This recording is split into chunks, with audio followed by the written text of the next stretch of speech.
an expert on queuing. Where do you go?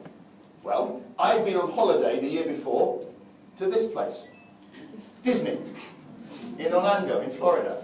And, you know, at the theme parks, they queue for the rides, they get children to queue. Children quite enjoy queuing. So I thought, maybe they can show us something. I don't know, let's find out.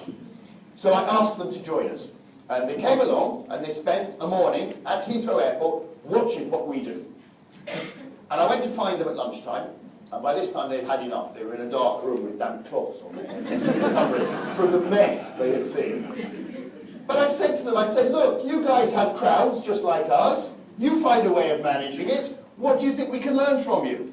So they said, right, there's one or two, maybe a few ideas. They said, first of all, why is it we saw at the airport that you have a queue at each check-in desk has its own queue. Each desk for checking in for your flight has its own queue. Do you remember airports used to do this? Separate queues? And it doesn't matter which queue you get in, does it? It's always the wrong one. Always. There's always a family of 17 in front of you with 28 suitcases going to the other side of the world. And they make you wait. So they introduced us to the idea of the zigzag queue. One queue. You zigzag up and down, lots of times, and when you get to the front, you go to the first desk that is now available. Very simple. You see it everywhere. It's in supermarkets, it's in coffee shops, it's at cinemas. But in 1993, no airport in the world was doing it. But Disney were. So they just showed it to us, we took it, and it made a huge difference to what we were doing.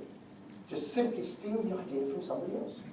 Well, they gave it to us. We didn't steal it, they gave it to us. They showed us some other little things there as well, like make the queue narrow. So when you have one queue, bring the ribbons right in, so it's only the width of one person.